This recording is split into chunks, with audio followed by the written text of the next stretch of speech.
જય શનિદેવ, જય મહાદેવ। હું દીપકભાઈ રાવરાણી, શક્તિ ગ્રુપ। અહીંયા પંચેશ્વર મહાદેવ મંદિર, શનિ મહારાજ મંદિર। આજે શ્રાવણ મહિનાના સોમવાર, મોટી અમાસ અને સાથે મહાદેવ અને શનિદેવની પ્રાણ પ્રતિષ્ઠા બે છે અને એ ઉપર મહાઆરતી સાંજે 7 વાગે સાથે મહાપ્રસાદનું આયોજન હતું અને બહોળી સંખ્યામાં દર્શનાર્થીઓ લાભ લીધો અને પ્રસાદનું વિતરણ કર્યું અને આખું ગ્રુપ મળીને અમે શનિ જયંતિનો ઉત્સવ પણ કર્યો છે।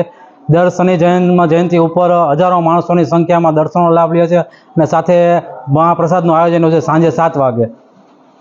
એના છે અલગ અલગ પ્રસંગ, જેમ કે શ્રાવણ મહિના આખો મહાઆરતી, આરતીના દર્શન અને મહાદેવની શણગાર, શનિ મહારાજનો શણગાર અને અવારનવાર મહાઆરતીનું આયોજન થાય છે।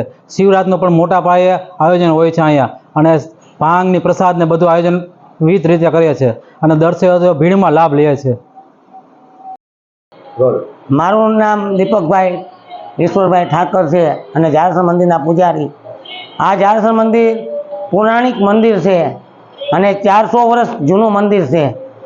આ મંદિરની અંદર એ છે કે ઘેલા નામના બાપાને વેગરને મહાદેવની લિંગ પ્રસન્ન થઈ હતી અને ભાડાજારિયાથી કૂવામાંથી આ લિંગને લઈ આવ્યા હતા અને ત્યારથી આ જાડેશ્વર મહાદેવ નામ રાખવામાં આવેલું છે।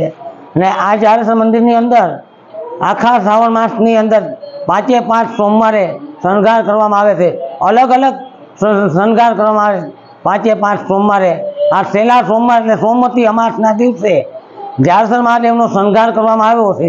ગંગાજીનો શણગાર અને જંગલનો શણગાર કરવામાં આવેલો છે અને 5મા સોમવારે શ્રી સત્યનારાયણ ભગવાનની કથાનું આયોજન કરવામાં આવેલું છે અને 5 સોમવારે આ મંદિરે ભક્તોની ઘણી ભીડ રહે છે અને 5 સોમવારે અહીં મહારુદ્ર અને અભિષેક પણ કરવામાં આવેલા છે હતા। જય શ્રી જાડેશ્વર મહાદેવ।